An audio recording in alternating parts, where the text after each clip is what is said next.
Can I get a mic check, please? Can you hear me clearly? Somebody say, oh yes.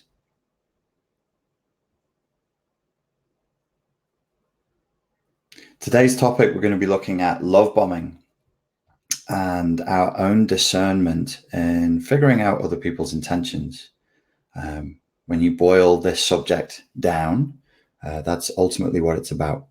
It's about trusting other people on the primary level, and then it's about trusting ourselves to make good judgments about other people on the secondary level. And at the tertiary level, it's actually about regaining our connection with our spirit, with source, and our capacity to do that. So we're going to go through the levels here tonight.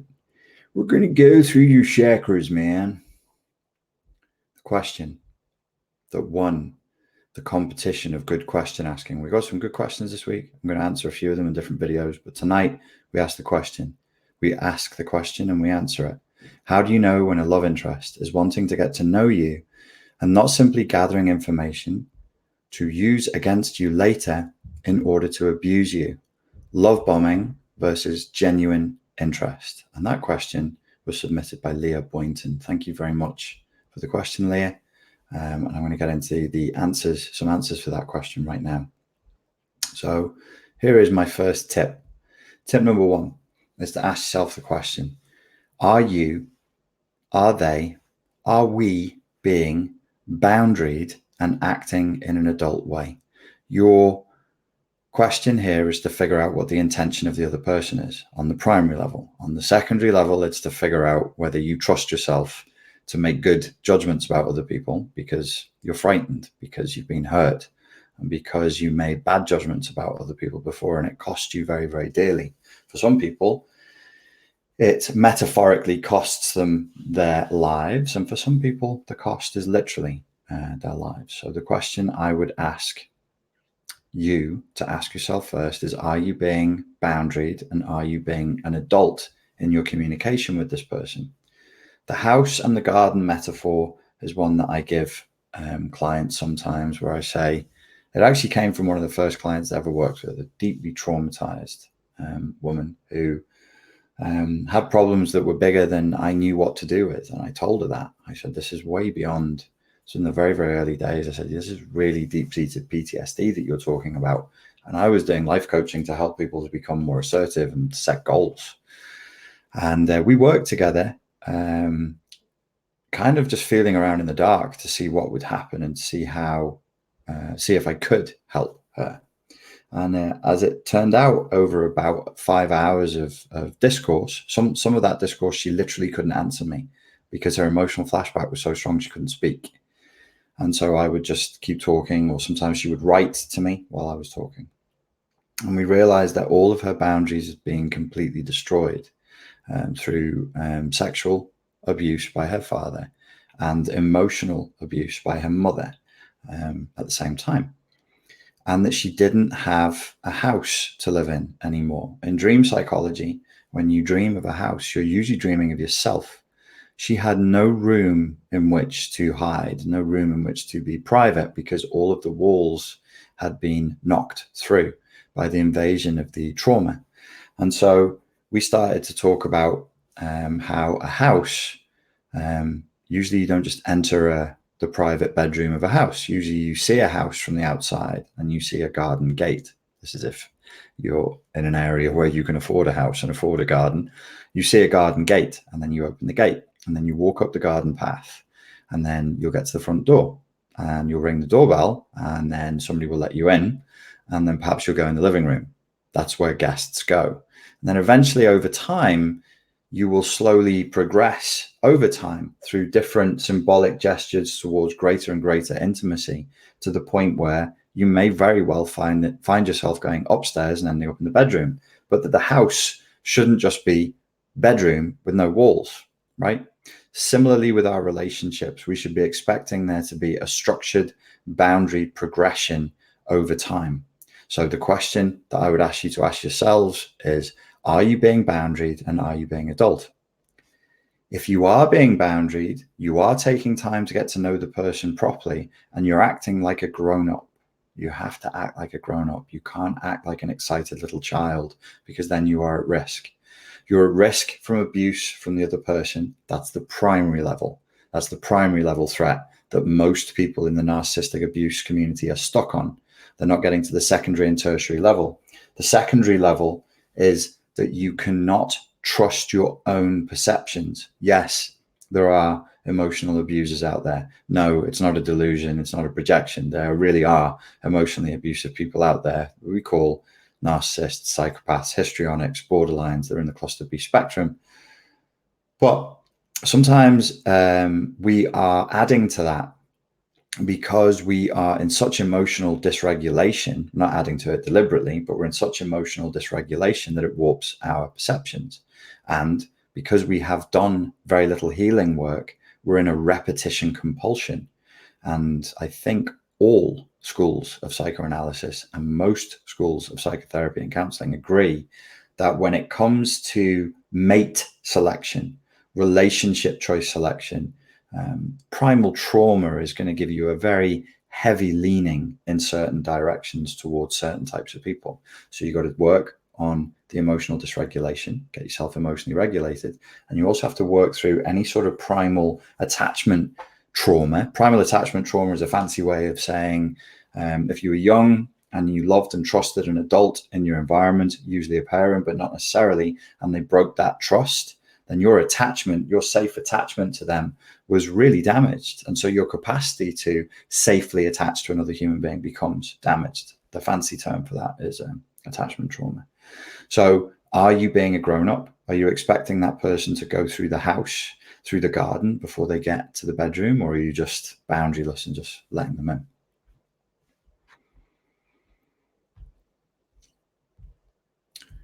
The question here that I've been asked is about being questioned. How do we tell whether the question is just it's just wanting to get to know you and not simply gathering information to use against you later in order to abuse you?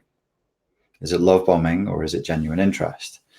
So I would ask you to ask yourself, what is the tone of the questioning and how does it make you feel? Do you feel like you're being interrogated by a cold fish, by some psychopathic, machine-like, Gestapo-like personality that is just gathering data and scanning you for your weaknesses to exploit you later on?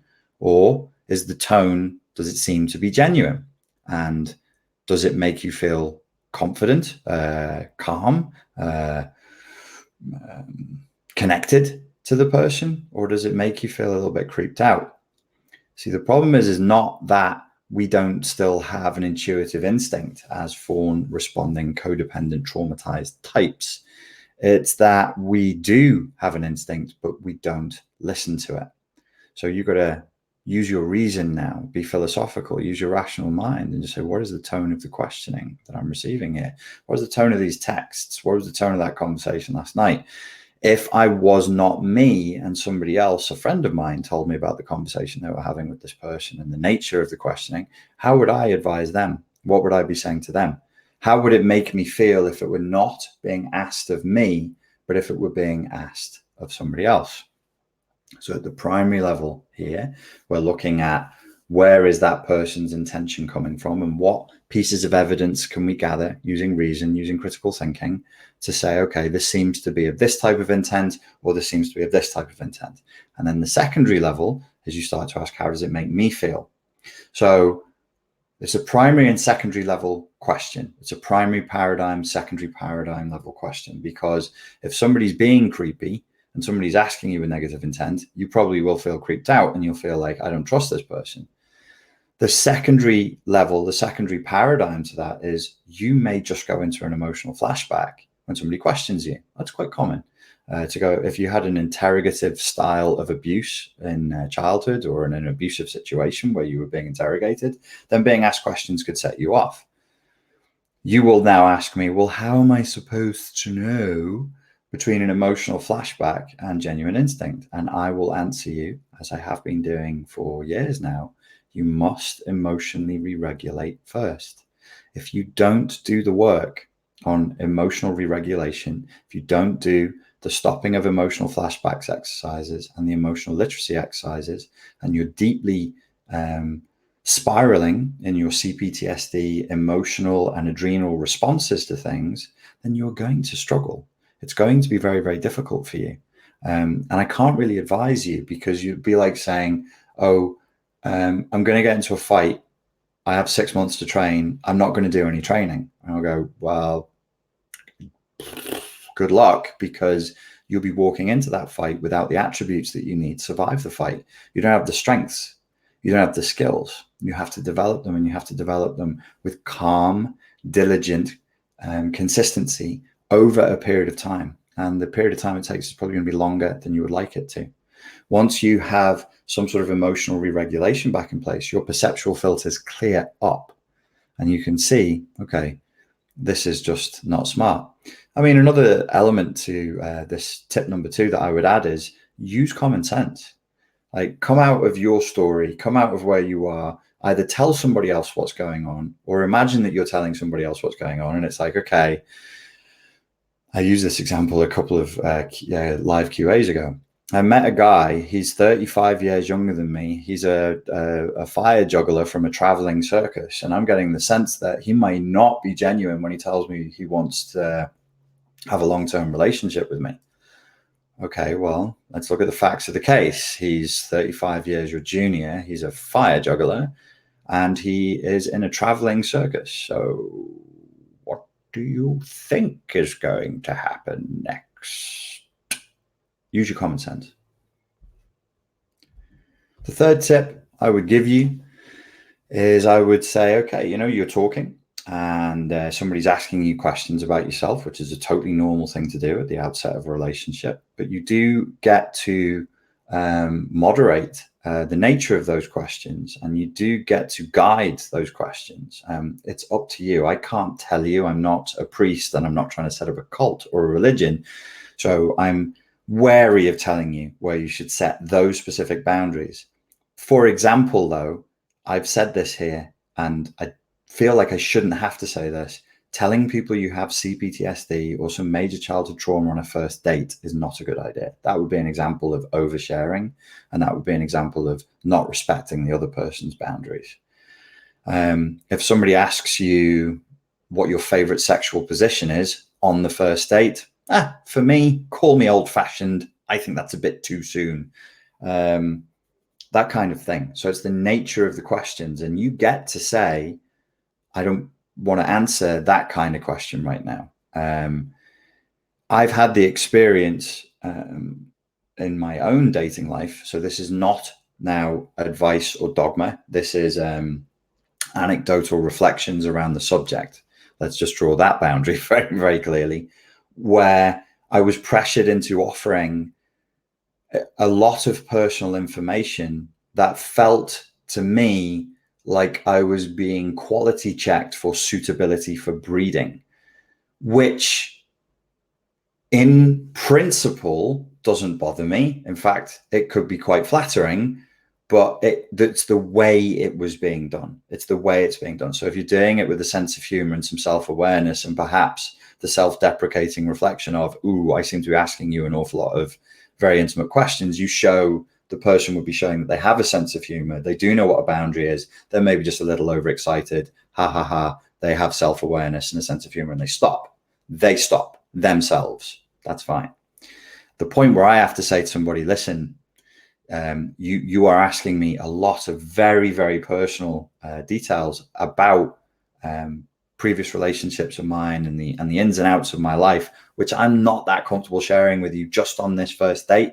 I would be happier, further down the road, but I just don't want to talk about my financial situation with you right now, because, as much as I agreed to go on this date, or I asked you on this date, I'm interested in you, but I don't know you like that yet. So I'm not going to give you that information.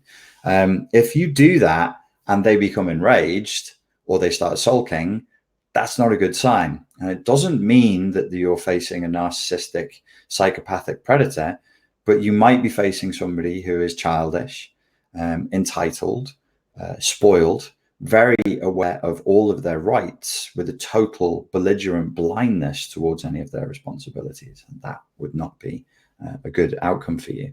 So what happens if you do choose to set a boundary politely with a sense of humor? Because we all overstep boundaries all the time. You know, nobody's perfect. You might just ask a question and be like, oh, yeah, sorry, didn't really think about that one before it popped out my mouth. We can come back to that on, you know, make a joke out of it. We'll come back to that on date number 4, which I'm going to get you on because I'm going to be so charming for the rest of this date and not ask you any more dumb questions like that. #lol, and then move it along. Life skills, man. Have a sense of humor. Can everybody still hear me? What do you think of telling somebody you have Asperger's syndrome on the first date? No, no, no, no.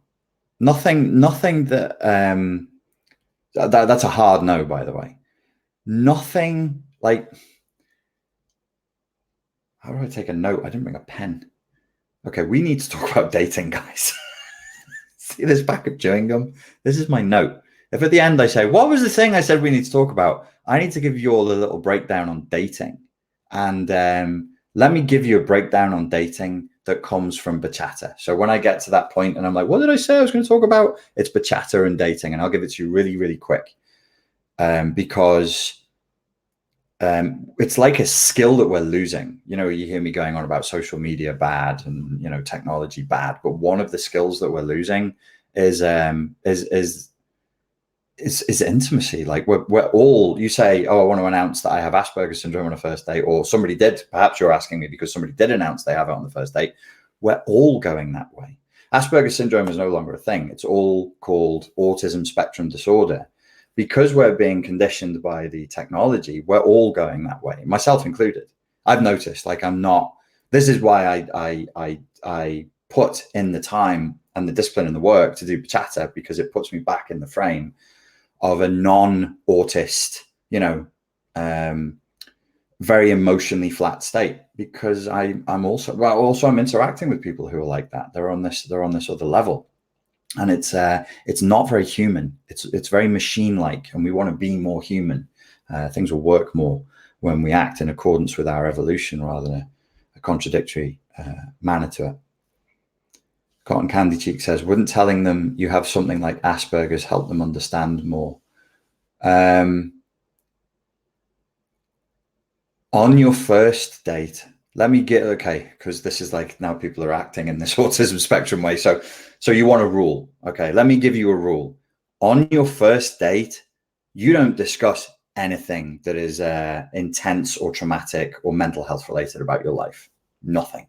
Why? Because it's your first date. The key words here are first date. Like, it's fluff. It's fluff. Have a nice time.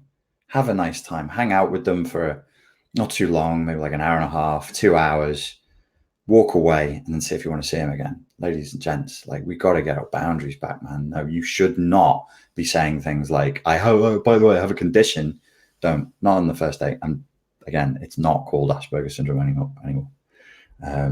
You got to take it easy with people. You got to, like, in this community, generally people are very like, I want to self-assert. I want to assert my boundaries and want people to respect my boundaries. But you got to realize, you say that to somebody, that's a huge boundary break for them. Like what you're saying to them is slightly traumatic. Then it's awkward as fuck.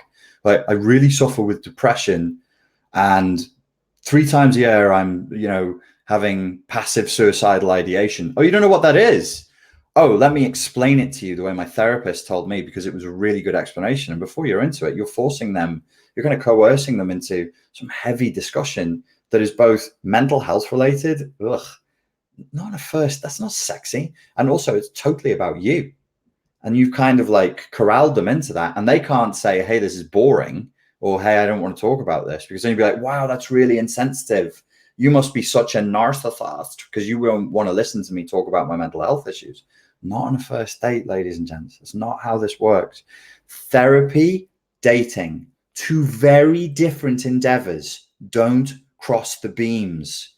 Is that Ghostbusters? Am I quoting Ghostbusters? Ghostbusters? Don't cross the beams, Egon. Don't cross the beams. 4th tip. we got to talk about dating a little bit. Anxiety litmus test. Is it you that is getting carried away? Okay. So here's a practical thing that you can do inside of your own heads that's going to help you. So I want you, usually we do emotional literacy, we do blank page, tabula rasa. You just get in there and you say what it is that you're feeling. Now I particularly want you to focus on your anxiety.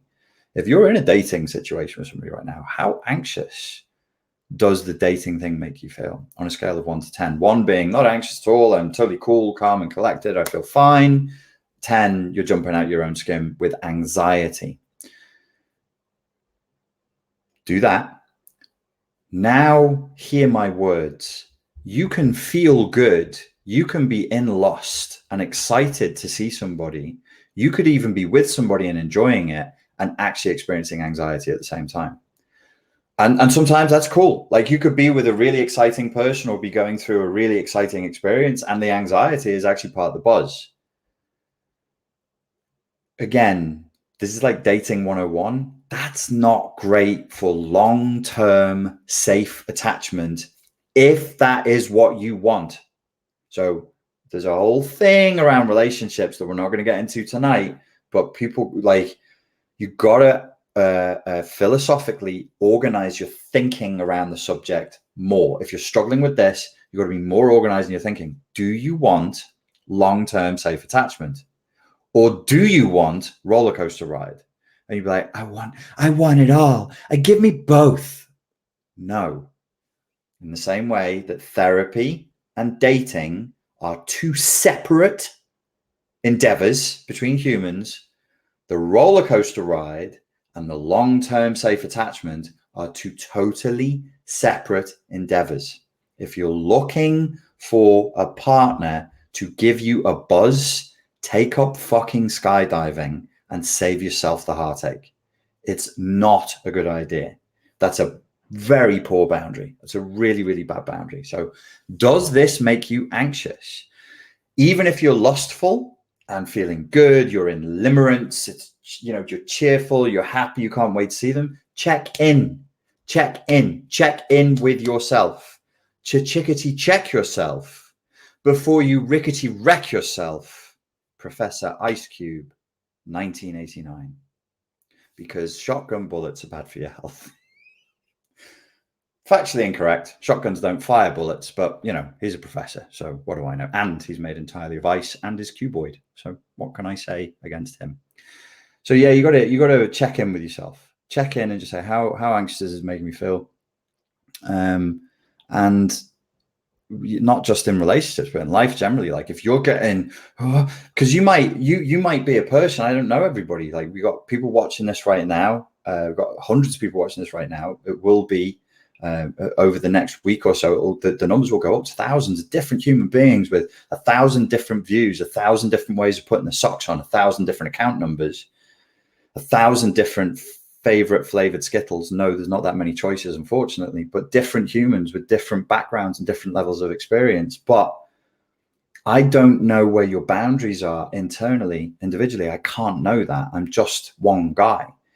And for some people, I've noticed it's clear that the distinguishment, might not be a word, the distinction, that is a word, between excitement and, let's say, fear is weak.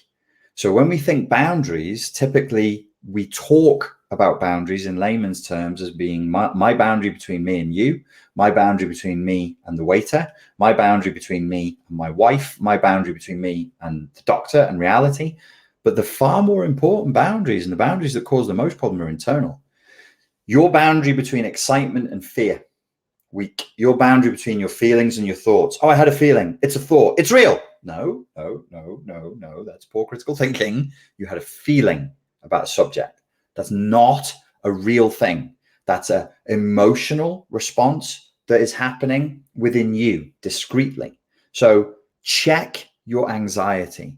If this situation is making you anxious and you're above a 7 on the anxiety litmus test, you really need to wonder what's going on. I'm not saying the person is love bombing. I'm not really 100% sure. Love bombing is not a term you'll hear me use very often, in the same way I don't use discard very often, because I think it's It's an overuse of jargon. We have enough jargon. We have too much jargon in this community. And love bombing, I personally think is excessive. Plus, it's kind of misuse. Trauma bonding from cult psychology is useful. Love bombing comes from cult psychology, and love bombing, the cult is supposed to gather around you and make your experience of being in the cult for the first few days heaven on earth. One single person can't do that. I personally don't use it that much. I know what this question means, but I don't use it that much for that reason. So is this person up to no good? Well, check in with your anxiety and let's see what comes of that. This is my fifth tip. My fifth and final tip for you is you've got to run your emotional literacy test, and you've got to be honest with yourself. On a scale of 1 to 10, 1 being completely crap, you just never do it. 10, you're diligently doing it. You were diligent. You did diligently do it for 2 months of your life. You noticed your emotions massively regulated. Your emotional flashbacks went down. And now every once in a while, when something comes up, your first response isn't painkillers, cocaine, or alcohol, or gambling, or porn. It's let me do an emotional literacy exercise on this subject and see what comes out. You're at a 10. You're a black belt. So where are you on that scale?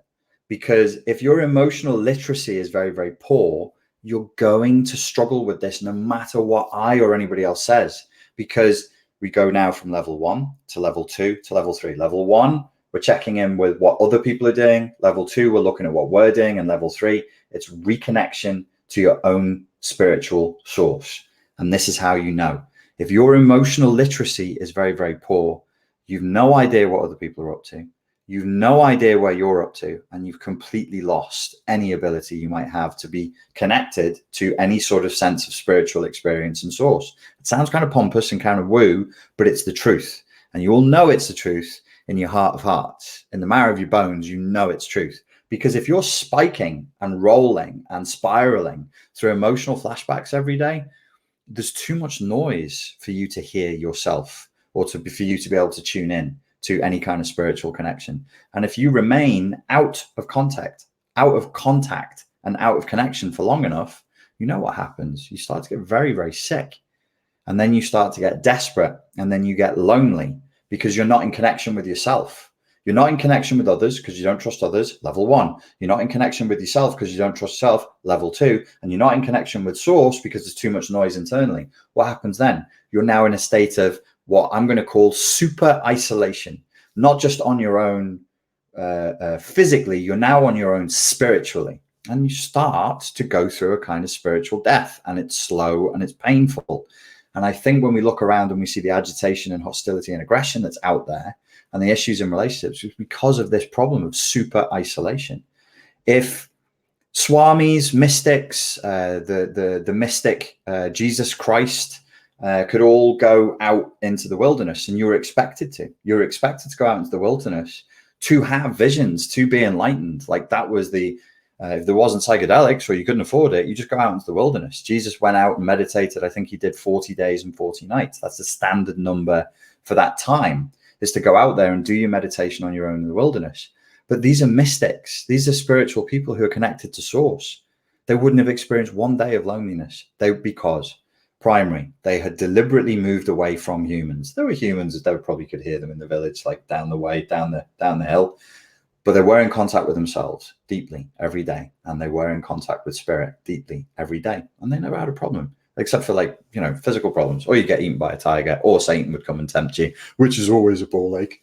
So where are you at? Where are you at? And the reason I'm asking that question is because this question that everybody asked me to answer, this question, let me read it out to you again. How do you know when a love interest is wanting to get to know you and not simply gathering information to use against you later to abuse you? Love bombing versus genuine interest. Do you know how that question reads outside of our little community? Do you know how it reads? I'm going to tell you, and I'm telling you because not to hurt you and not to mock you, but because I want to help you. It reads like total paranoid, crazy la la land nonsense. It reads like we in this community are traumatized, obsessed, paranoid conspiracy theorists who are jumping at our own shadows. That's how that question actually reads. I gave you the tips with sincerity. and they will work. But this, what I'm now going to say to you, is going to work more than that. If this question, this was an act of democracy. People wrote questions. You guys chose the questions in the community tab, and any person who came along could upvote questions, and we had interactions with hundreds, if not thousands, of people, and overwhelmingly the majority wanted that question answered. And I'm not saying you're wrong. I'm not making anybody wrong. I'm just telling you, and I think most of you are self-aware enough to know this. Outside of our community, that question reads like paranoid, woo-woo, nutcase stuff. That Vice documentary that I was in, and that Sam Backman was in? So I've got millions of views on YouTube, and I had a big falling out with Vice over this one issue.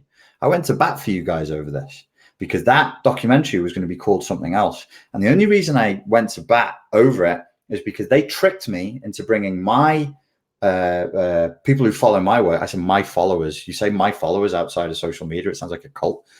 And they filmed them and they interviewed them, and I gave them people who trusted me, who were vulnerable people who were in pain, and Vice filmed them. And you know what the purpose of that documentary was originally going to be? It was going to be called The Chosen Ones. And you know who the chosen ones are? You. That documentary's original purpose, it's now got some like 3 million views on YouTube, was to mock you. It was to mock you for being crazy. For the whole point, I figured it out halfway through filming. The guy was there was something, just my emotional literacy kicked in, my intuition clicked in, and I was like, there's something wrong here. He kept on asking me to hug people on camera. He was like, give them a hug. I was like, no, I'm repelled by human contact. No, I'm not hugging people. Go on, go on, go on. No, Gavin, I'm not hugging people. I'm not going to have footage out there of me hugging strangers. And he wanted us to do a group hug. And I said, no, that's how I figured it out. Questions like this one that you guys all wanted answered, it comes from that same perception of people outside of this community, because it sounds like witch hunting, vampire hunting. It sounds like, and I don't agree with them. You're not. It was called The Chosen Ones because it was a flip. They were trying to flip the script so that you guys are the ones who are self-obsessed. You guys are the predators, but you're obsessed with the idea that you're being consumed by these mythical vampires that don't exist, called narcissists. That was the whole point of that documentary. And it only changed direction because of me screaming down the phone to several people at Vice and sending out snotty emails and threatening legal action against them, because I'd already given them the footage. I'd already let them get access to my people. Vice is scum, by the way. Total scumbags. Total scumbags. It was a dreadful experience, and what they were planning on doing was really, really nasty. But it changed the direction of that documentary, and it also got me cut out of most of it. So, which was fun by the time it was done. I'm telling you this so that you understand that if this is a question that obsesses you, that means that you're showing a very, very low level of trust in your own ability to make an assessment about reality.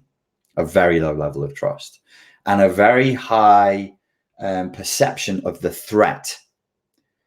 And I've said this before, and I'm going to say it again right now in a very, very direct and confrontational way. This notion that narcissists are all-powerful predators is fucking horseshit. And I want you to grow up out of it. They're not. It's an ego defense. So I would go like this. She used her magical power to brainwash me. My narc. Brainwash me with her magical power to do whatever she wanted. Right? So she's super powerful. I'm the whiter than white, innocent victim. I'm the empath. She's the narcissist. It's a black and white story. Boys and girls, we're not children anymore. This is not Hansel and Gretel. Nothing in the world works like that. What was it that reeled me in? Lust. They were good-looking girls. Her power over me was, I was like, ooh, boobs, yay, wow. The shape of your ass makes my frontal lobe shut down. Why? Just immature. maybe because of trauma and emotional immaturity, or maybe just because I'm a human being and we're all fallible and that's what happens.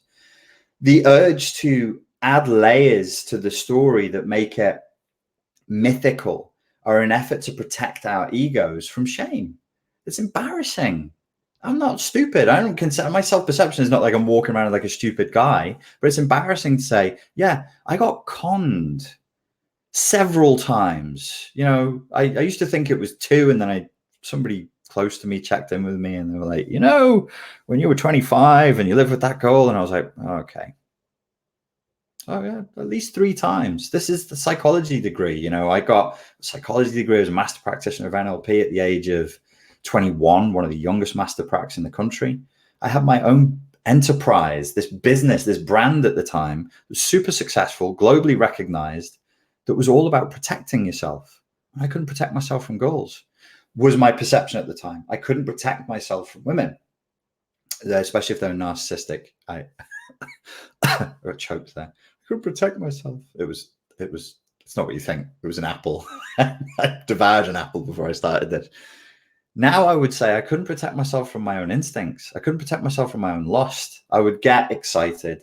The goal was hot. It was anxious but exciting at the same time. And I let that fuse, if you like, in the neural pathways, and it becomes addictive, or at least you're conditioned to it. And that's what happened.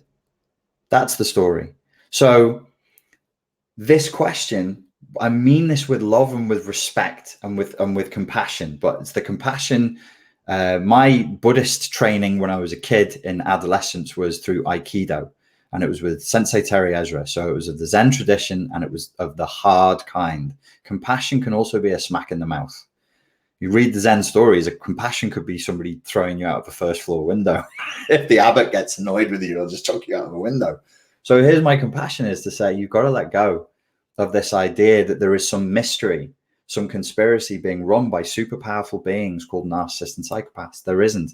And that you have to go through some sort of, oh man, I forgot my, do androids dream of electric sheep? Blade Runner, the Voight-Kampff, it's called a Voight-Kampff test.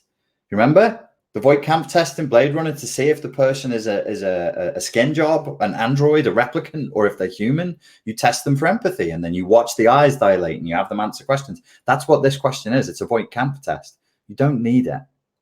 You don't need it. I'm giving it to you because that's what you want. And so for some people, depending on where they're on their recovery, these 5 tips will be useful to them, but ultimately they're going to lead them back to, what was I telling you to go back to? Your own emotional literacy. Sort your life out. Sort your life out. Live in accordance with a moral philosophy. Stop being an easily manipulated, reactive, stimulation-seeking, boundaryless child. Grow up. Grow up. And part of that sucks, because with some of that comes grieving, and with some of that comes the acceptance of pain, and with some of that, there might even be tears. But if you grow up, these people have no power over you. None. None. If you're an adult and you're living your life and you're not super isolated, you're not terrified of being on your own, they can't touch you. Into a true man or a true woman of the Tao, not even a tiger can sink its claws. I believe that. If you have your boundaries set, if you have good boundaries, internal and external, you have set your intent, and you know what you want and you're willing to ask for it, they can't touch you. And you don't need fake Voight-Kampff tests like this to figure out who's the replicant, who's not. You're not Blade Runner. You're not a detective.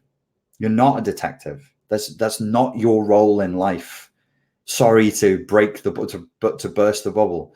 The year you just had, the last 5 years you just had, you're going to do the same year again. You're going to do the same 5 years again, unless you make real, deep global changes. And the deep global change is philosophical. You've got to make a philosophical shift. You've got to say, right, that's it, I'm out. Because for some people, this has become an addiction. And for some people, it's become an alloplastic defense. You've integrated the idea of an all-powerful mummy or daddy figure that you have I couldn't, there's no way. They were so clever. They were so clever. No, they weren't. No, you don't know my story. You don't know how much power they have. They're in the CIA. They're not. They're not in the CIA. They're not in the CIA.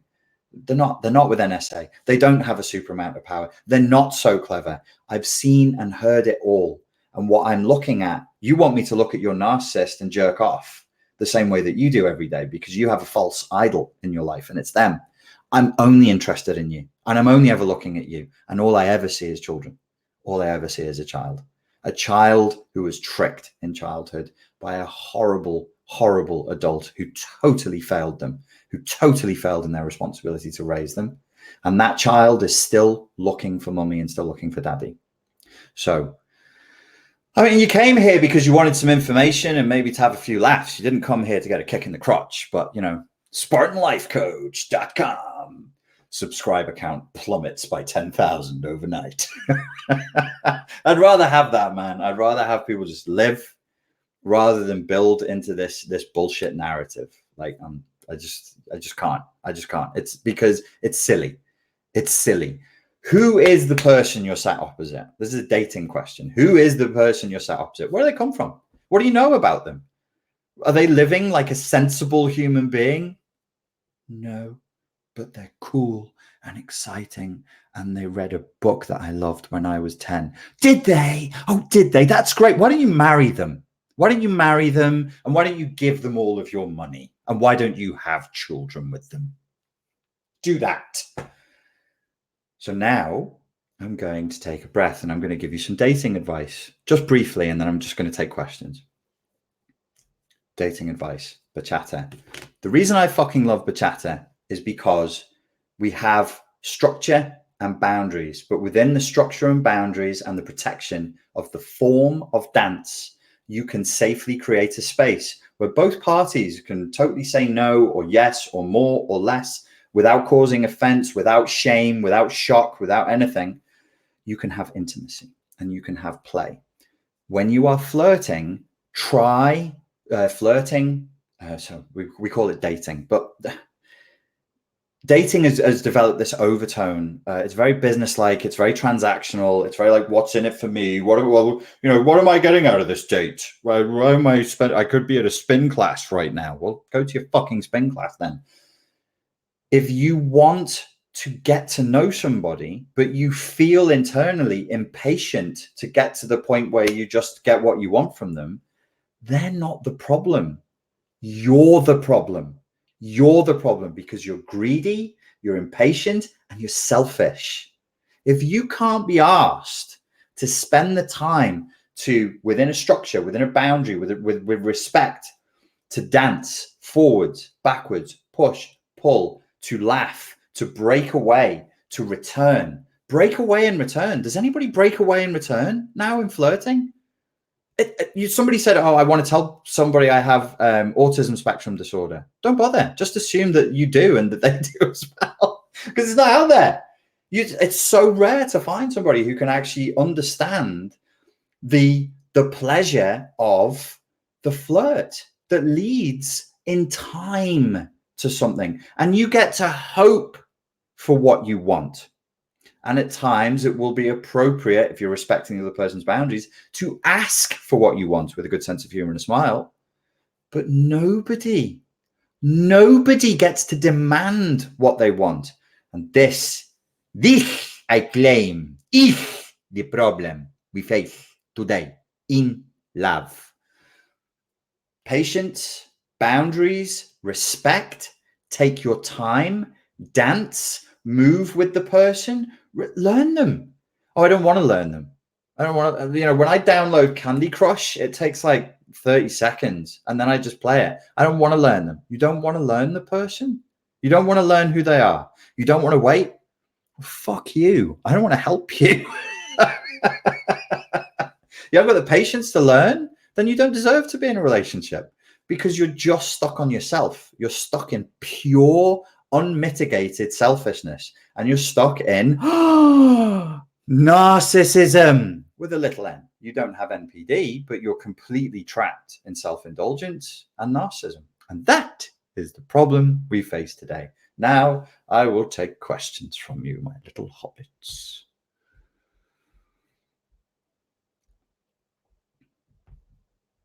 Can't delay instant gratification, says UG Rose. That's true. By definition, if it's instant, it's instant. Can you please make questions with that are one sentence long and end in a question mark? And I will do my best to get around to you as quickly as I can. Divine Catlin says, right on, Richard. Yes, not many dance. They demand. I've done this myself. We all have. There's no shame in it. It's this. I am not against capitalism, but this peculiar derivation of consumer capitalism on steroids, hyper marketed, hyper provoked, where you know, I want to do a whole video just on how provoked everybody is, because you hear it said, the technology and the marketing, it overstimulates people, and it does overstimulate people, but the stimulation is a subcategory to provocation, which is why everybody's so cranky. We're all over-provoked, and then we're conditioned into, what do you want? What do you want? What do you want? Get it. What do you want? Get it. What do you want? Get it. So then you're in this vague, flimsy, mystical realm of like, a person, there's a human, you want to bond with them. Wow, you would like a safe attachment with them. And it's like, we're mute to that now. We just go,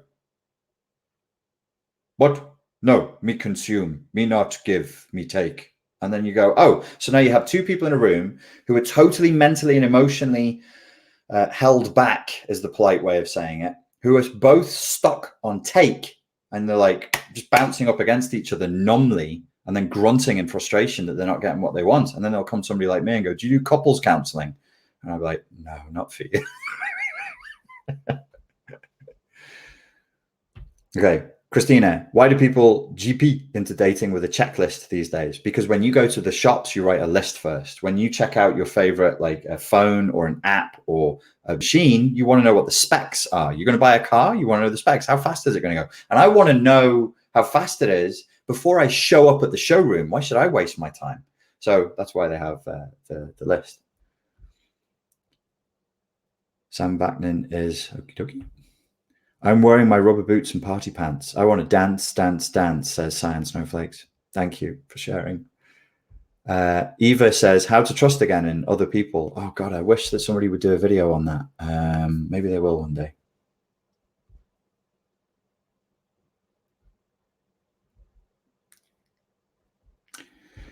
Chelsea asks, how does one manage intense lust that keeps dragging them backwards? Masturbation. I think now I shall calm down and give you an answer like an adult. Lost when it's like that. I actually, one of the first times I went, I think the first time I went into counseling, I went into counseling because I thought I had sex addiction. This is back in 2009, and was told this is not really sex addiction.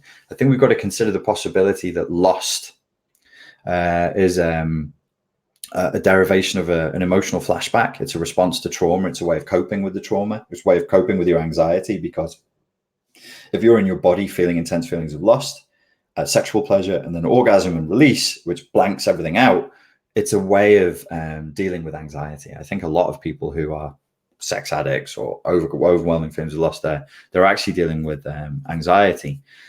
This could be, for the budding psychology students out there, could be said to be an example of somatization, of taking a psychological problem, suppressing it, and then finding it manifests in the body. From the Adlerian school of thought, you should look at that issue from the point of view of like philosophically consider that you're doing what you actually want to do, and then you're back building a story that is, oh, I just feel really intense lust. When actually what it is, you're just doing exactly what it is that you want to do, but that you're frightened to admit the areas that are keeping you in that space where that's the only thing that you are left wanting to do, if that makes sense.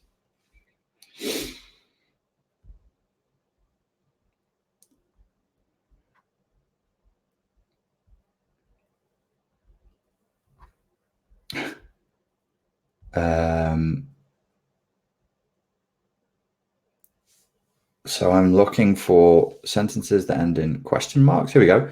Kim Walker. And some of the guys, please, who are watching, I need some questions from some of the men.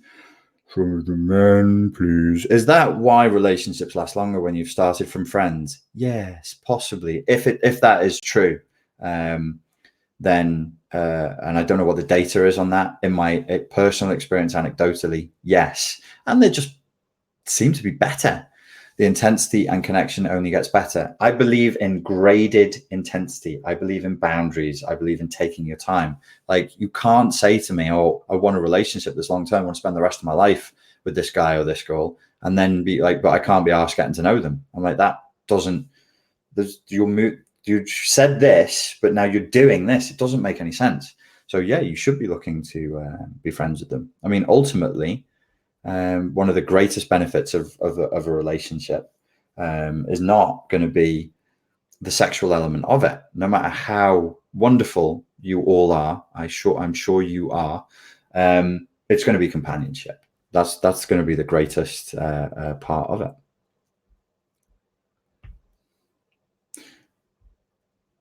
How much would you rely on your intuition versus logic?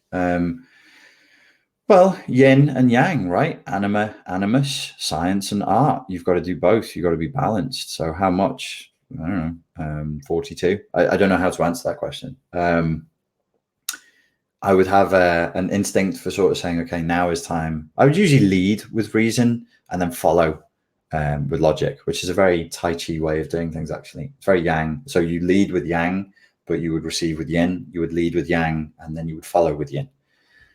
So probably logic first and then intuition second is the way I would do it. How does one avoid, Tommy, a man.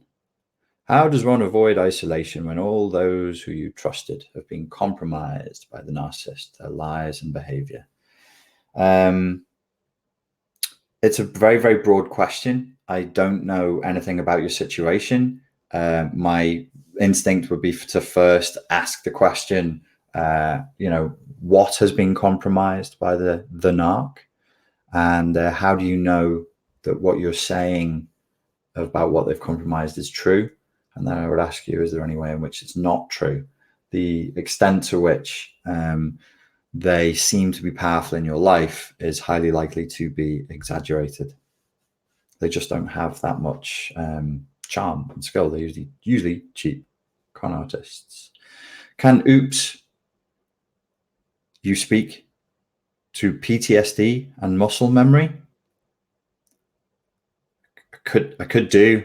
I'd need a bit more than PTSD and muscle memory, which are two very broad topics. So if you wanted me to speak on that, then you'd have to give me a little bit more. Bruce, hello, Bruce. Do intense feelings of connectedness upon first meeting with someone indicate the beginnings of an unhealthy relationship? No, not necessarily, but they are feelings. So whose feelings are they? There's a good question to ask. And where are they coming from? And have you experienced it before? And are you both two little lost children out in the woods who are extremely grateful for each other's company?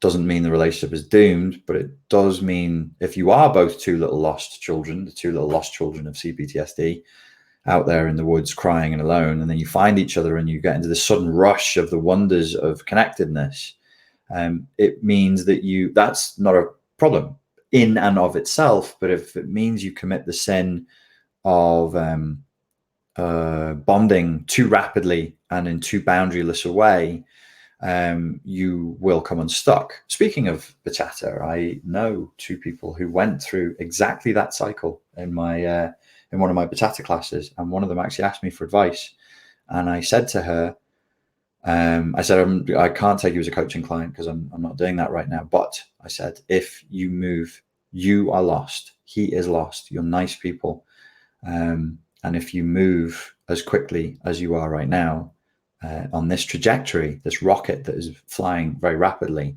will explode when it hits the pressures of space. And she said, I think you're right. But she kind of had this like doomed look in her eyes. She was like, it's already on its way. And she didn't feel strong enough to stop it. And I think like within 4 or 5 months, it was over. And he was extremely disappointed and heartbroken. And, you got to go slow, man. Go slow. Everything in this world is too fast, man. Slow it down.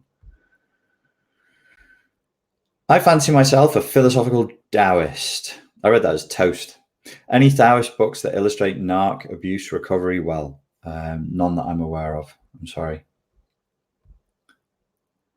Board troll NP. If you enjoy pain, then you enjoy not being in control. When you were a child, your parents made you feel you were responsible for their feelings. I really should look for the squiggly question mark. Shayna says, should the female make the first move? What do you mean, the female? I believe the female should make the first move. How do you approach someone in a boundaries way? I don't know whether I would have too much of the shoulds. I don't like to come down with the case of the shoulds too much. Who should approach who first? I mean, it's flirtation. There's no rules. It's a game. It's an attraction game, and we've really lost the ability to play it. So, it goes. I'm not a dating coach, but it goes like along a gradient, right? So, man or woman, it doesn't matter what your meat plumbing is or what your preferences are. Even perhaps you're a lady who'd rather spend an evening with a lady or whatever. You're first going to see them. So then you're going to take in the meta communication of potential interest by seeing them, usually with contact with the wet orbs on the front of your face called your eyes.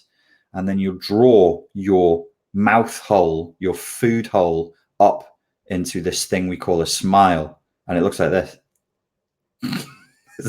Make the orbs wider. See, this is why I don't give dating advice. And then you run away and call the police. Sorry, sensible. You'll look at them and you'll see them looking at you. And then you'll think, they seem to be looking at me. And then you should probably try smiling at them. Without waiting too long, you should go over and find a flimsy premise to begin a conversation and then see how they respond to your flimsy premise for beginning a conversation. And if they are demonstrating emotions related to happiness and contentment, usually with faces like this, and not fear or horror, then you continue. And you initiate contact. In the bachata scenario, you might see somebody and you walk over to them. It's usually the man who initiates it, but sometimes women will do it as well. And you extend your hand, and then the person can either go smile and say no, or they go and they just take your hand. It doesn't need to be more complicated than that, really. You can kind of go over, and the verbal equivalent of extending your hand could just be saying, "Hey, how are you doing?" And then you see what happens from there. So boundaried in the sense that you're asking me as a what did you call yourself? Not a millennial, not Gen Z, a Gen Zennial. I think you said you are, as a 21-year-old girl, would be just, I'm saying this to you because of the kind of indoctrination that you've experienced, is go at your own pace. I don't know what your pace is, and I'm not going to tell you what your pace is, because how should I know what the pace is? But think in terms of a structured,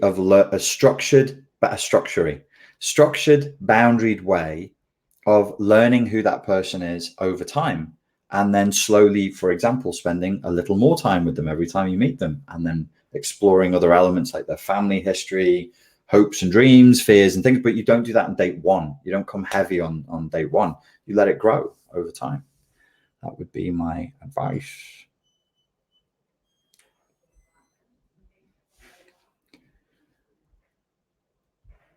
Do you agree? What the heckity heck? Wow. I just saw a question that said something like, do you agree? There we go. Algorithm says, do you agree that love can only be given? No. Why would I agree with that? Silly thing to say. Love can be received. Love is received. What do you want about? Stop it. Stop it, Batman. Do you believe that love can only be given? Oleg says, Richard Grannon, repost. Wowie. I recently had my mother threaten to stab me and to report me to the police. I want to heal my relationship with her, but I also don't want her to harm me. Help? Question mark.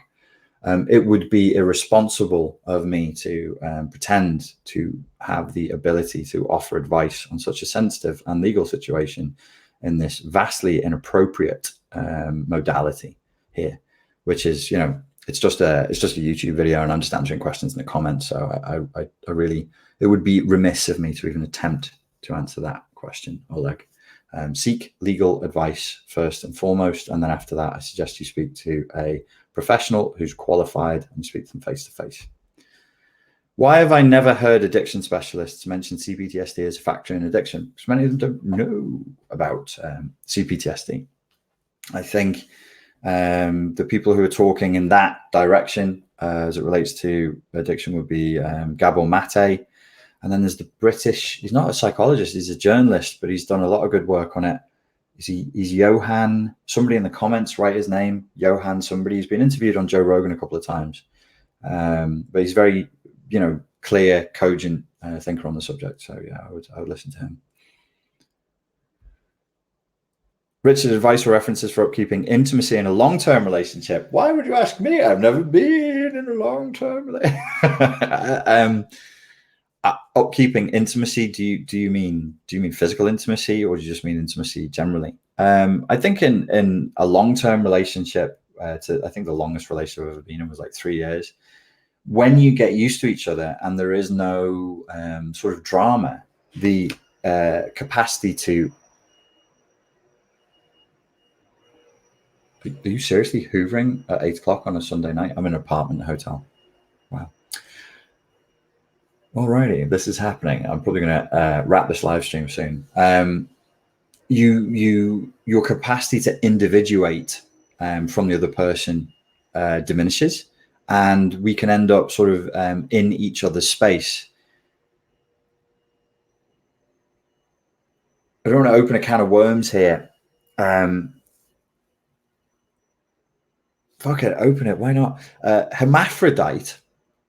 In the Greek mythical sense, a hermaphrodite is actually Hermes and Aphrodite blended together. It's a man and a woman put together. There has been a suggestion that sort of goddess figure was both to represent bisexuality and the conjoining of yin and yang, masculine, feminine, animus forces. But I also read there was a suggestion that it would be given as a sort of an ironic joke at weddings. So you'd offer a statue of Aphrodite. You got to remember that people didn't believe in gods in that way back then. It wasn't the way. It would be like a placeholder for a concept. It was more like saints. The gods back then were more like angels or saints, and they represented forces, energies, thoughts, structures, a way of archetypes. And so Hermes Aphrodite. I think Aphrodite was glued permanently to Hermes. I think because she wanted intimacy with him and he refused it, so she took it by force. And she said, she complained to the god, she was like, I just want to be with him forever. And they went, oh, do you? And squashed them together, and they became Hermes Aphrodite.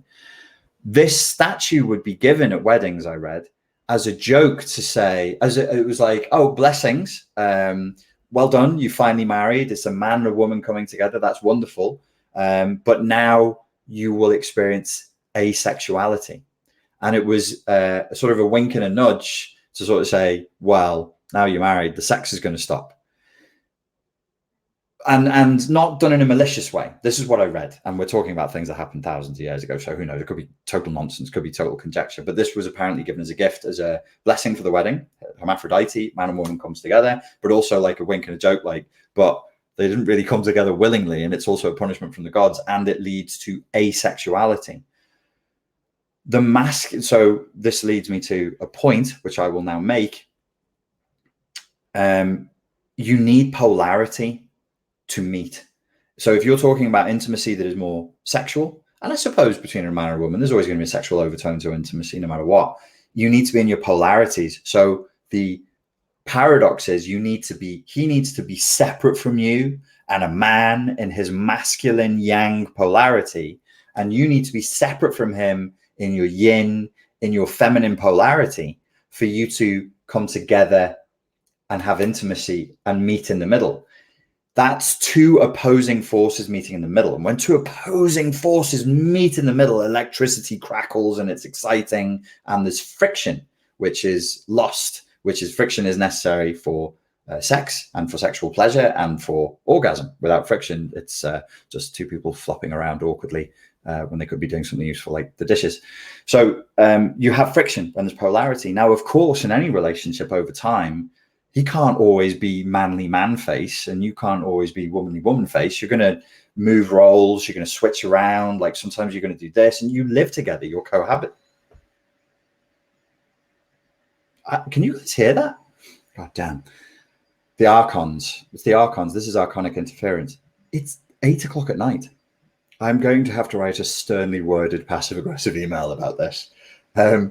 So there is an inevitability to that. That is going to happen at some point over time. So it takes conscious awareness to bring back out. But if you are consciously aware, I need to be a woman and separate from him, and he needs to be a man and separate from me in order for us to come back together for intimacy.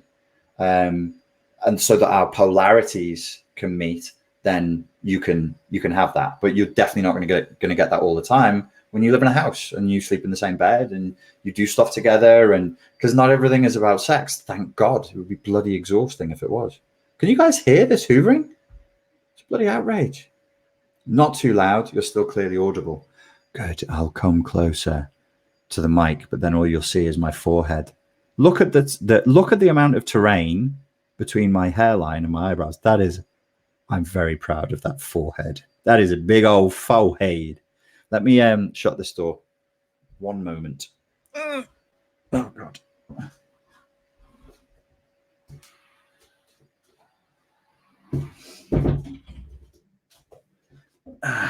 This is an apartment hotel I'm staying at. It's right by the beach, and the people who own it, they live here. And I suspect what might have happened is people have brought mud and sand into the house. So now somebody's passive aggressively loudly hoovering at 8 o'clock at night. I think that's what's happened. I'll take one more question and then I will be off ski. Let us see. Richard, I recently bought, in inverted commas, no, in capital letters, your course. Is it worth emailing you if I have a question? Do you have enough time in a day to reply to your customers? Richard. So it starts with a Richard. I love comments like this. It starts with the question starts with Richard and ends with Richard. Richard, can I just ask you, if I've bought a course, do you have the time or not? Richard, for you, no. But the help desk, if you have a technical question about something related to your course, I have lovely, lovely, well-trained people who will answer any questions you might have. I do wish you a pleasant evening. One more question that isn't nonsense. And then I will bounce. Wide forehead, huge empathy. Thank you, Mario. You don't need empathy. It's something to be proud of. I read in some psychology books somewhere that ladies like a big old forehead on a man. Look at it, it's glistening. It's a glistening forehead. Oleg asks, here we go. I actually spoke to authorities about my mum. I wanted advice on whether I should try to make things better. If you want to make things better with your mother, I wish you well. And I hope that you can make things better with her. I am unfortunately not in a position to give advice on how you can do that, given your circumstances with her. Good, clear communication is always a good start. Letting her know what your expectations are, letting her know that you want to have a relationship with her, despite the fact that she tried to stab you with a knife. Probably is a good place for you to start. Human Life Experience asks, what do I do with the compulsive need of contribution? My friend, you should contribute. You will feel better for it. Trust me. It's one of our needs. We don't have a need for trainers or t-shirts or things, but we do need our tribe, and we do need to feel as though we are contributing. The vacuum cleaner of death has ended. And I have felt as though I have contributed to you, and that makes me happy, and always does. So I highly recommend finding a way to contribute to a community on a subject that you care about. Ladies and gentlemen, thank you very, very much for your time and for your attention. I hope that this session was ultimately useful, if not always necessarily all that easy to hear. And I very much look forward to speaking to you again very soon. Thank you.